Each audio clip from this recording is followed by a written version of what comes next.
Senhor esteja convosco. Ele está no meio de nós. Proclamação do Evangelho de Jesus Cristo segundo Mateus. Glória a vós, Senhor. Naquele tempo, tomou Jesus a palavra e disse: Vinde a mim todos vós que estáis cansados e fatigados sob o peso dos vossos fardos, e eu vos darei descanso. Tomai sobre vós o meu jugo e aprendei de mim, porque sou manso e humilde de coração, e vós encontrareis descanso. Pois o meu jugo é suave e o meu fardo é leve. Palavra da salvação. Glória a vós, Senhor.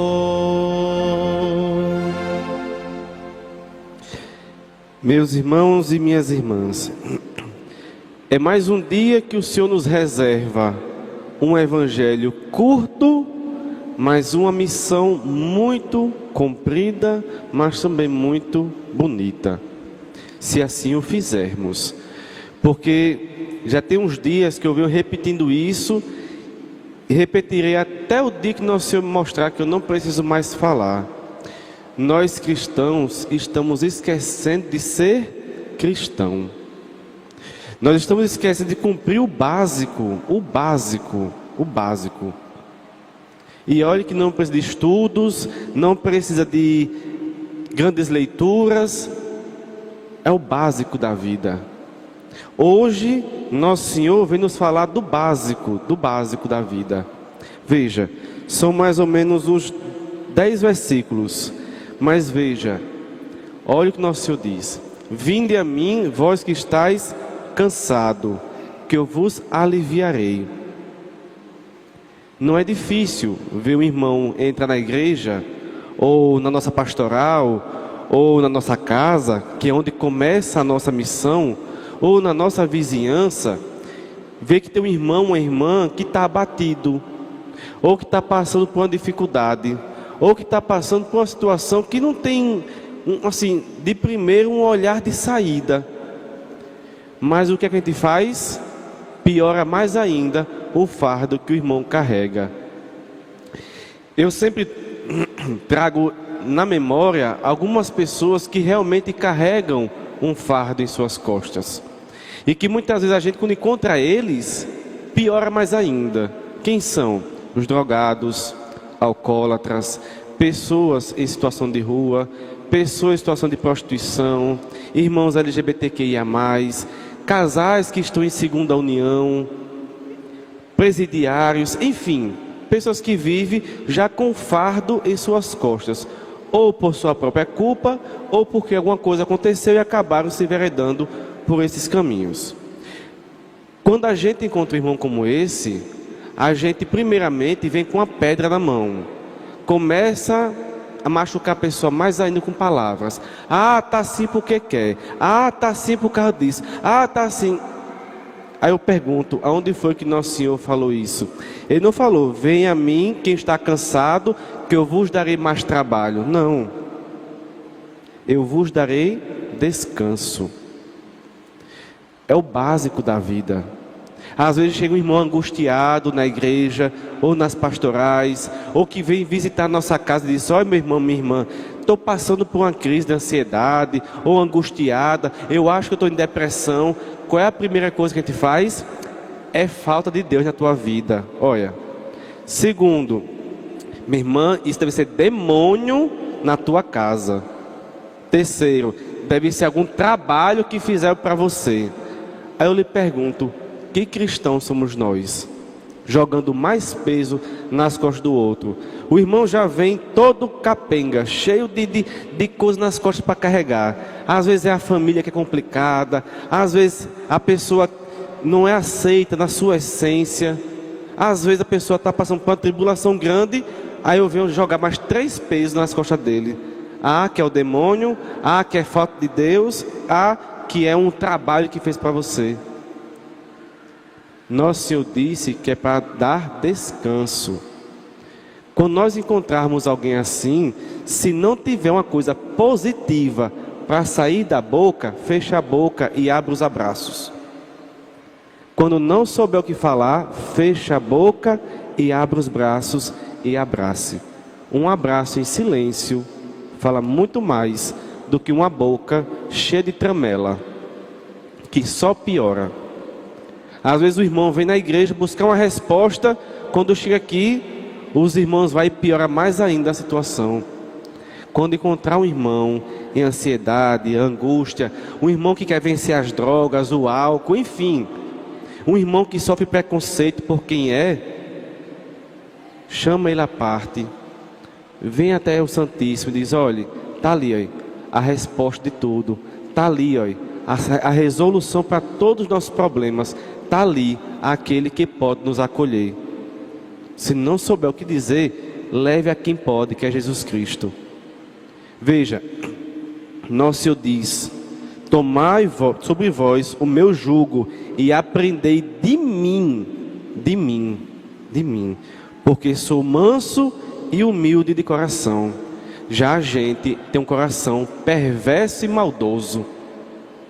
Não pode ver uma pessoa entrar na igreja, talvez numas vestes que eu não concorde, ou de um jeito que eu não concorde, já começo com os olhos a fuzilar a pessoa. Eu nem procurei saber o porquê aquela pessoa está assim, mas já comecei a fuzilar a pessoa, a destruir a pessoa com os olhos. Aí eu pergunto, com quem foi que nós aprendemos a ser assim? Se o nosso Senhor Jesus Cristo, que é o nosso pastor, nosso mestre e Senhor, disse: tomai vós o meu jugo e aprendei de mim, porque sou manso e humilde de coração. Outro ponto, a gente escuta um evangelho tão lindo como esse, tão curto e tão lindo. Participa de uma missa, vivencia a graça do Senhor. Quando chega em casa, não abençoa ninguém que ficou em casa, não abençoa nem a própria casa. Quando chega em casa, já chega julgando todo mundo que ficou em casa. Tá vendo? Você não reza, por isso que você é assim. Tá vendo? Você não vai para a igreja, por isso que você é assim. Tá vendo? Por isso sua vida não muda, porque você não se encontra com Jesus. Aí eu lhe pergunto: e você que se julga, que se encontrou com Jesus, voltou como juiz, aprendendo com quem? Se nosso Senhor falou que Ele é o único juiz. A gente está começando a esquecer que o nosso mestre é Jesus, e abraçando os ensinamentos do mundão. Lembre, o mundo, não é que o mundo seja ruim, o mundo tem outro ritmo, o mundo tem outro jeito de viver e entender as coisas. Jesus Cristo tem sempre o jeito certo, o jeito correto. Só que a gente, todos os dias, mostra que nós não estamos escutando Jesus Cristo nos ensinar. A gente gasta tanto tempo. Ah, Frei, é porque eu queria estudar a Sagrada Escritura, mas não tenho tempo. Mas tem tempo de fofocar, tem tempo de julgar a vida alheia, tem tempo de curiar o que não me pertence, tem tempo de inventar mentira. Mas veja, um evangelho como esse só tem 3 versículos. 3. O de hoje, curtinho, bem direto como Nosso Senhor é. E não é difícil de perceber que eu não posso colocar peso nas costas do outro. Tem muitas vezes que as pessoas dizem: ah, Frei, eu estou carregando uma cruz, meu esposo é uma cruz, minha esposa é uma cruz, meus filhos ou meus pais são uma cruz. A cruz que nós carregamos somos nós mesmos. Só que muitas vezes eu me coloco para ser carregado pelo outro. Não, cada um carregue sua própria cruz. Porém, durante o caminho, Nosso Senhor nos concede pessoas para carregar a nossa cruz, mas não para tomar de mim, mas para me ajudar. Igual Simão Cirineu, ele não pegou a cruz de Cristo, não disse agora é minha, não, vou ajudar. E ajudou Cristo a carregar enquanto ele tinha forças. Mesma coisa somos nós. Quando encontrarmos um irmão, uma irmã que não está conseguindo carregar a cruz, que é ele mesmo, se você não tem força, mas pelo menos divida o peso com ele. Não aumente mais o peso das costas. Porque imagina, um irmão que sofre preconceito em sua própria casa. chega na igreja para buscar uma palavra de ânimo e você condena aquela pessoa. Um irmão ou irmã que vive na prostituição, nas drogas ou no álcool, está querendo sair dessa vida. Quando chega aqui, você julga a pessoa não volta aliviada. Lembre, um dia a gente também estava carcondo com o peso da nossa consciência. E nos encontramos com Jesus e respiramos melhor, aliviamos as costas e tomamos um novo vigor para a vida. Então a mesma coisa devemos fazer com o próximo. Porque ele disse, aprendei de mim, porque sou manso e humilde de coração. Ele não falou, sou perverso e julgador. Sou manso e humilde. Então que a gente aprenda justamente a fazer isso, a buscar mais o Senhor. E aí vem agora uma outra contrapartida. Tem muita gente que fala assim, Frei, não vou mais aperrear Nosso Senhor não, porque Nosso Senhor cansa. Eu peço todo dia a Ele, acho que Nosso Senhor já está cansado de me ouvir. Aí eu encerro a homilia trazendo o texto de hoje da profecia de Isaías. Olha o que ele diz. Cansam-se as crianças e param. Os jovens tropeçam e caem. Mas os que esperam no Senhor renovam suas forças. Criam asas como as águias. Correm sem se cansar. Caminham sem parar. Por quê? Porque o nosso Deus é eterno. Nosso Deus é refúgio. E aqueles que esperam no Senhor nunca se cansa, porque sabe que no dia certo, na hora certa, a graça e o milagre e o renovo da vida vem. Porque meu Senhor nunca se cansa de me ouvir. Eu que me canso de pedir porque desacredito que é Jesus Cristo. Mas Cristo nunca se cansa de me ouvir. Então que a gente nunca ache que Deus se cansa de me ouvir, de nos ouvir. Que a gente sempre procura Jesus Cristo, porque a única resposta, solução, refúgio e força se chama Jesus Cristo e não outra pessoa, Jesus Cristo. E com Ele nós aprendemos a aliviar os nossos fardos e o do próximo, para que juntos um dia, olhando bem nos olhos de nosso Senhor, face a face, no céu, digamos, louvado seja nosso Senhor Jesus Cristo.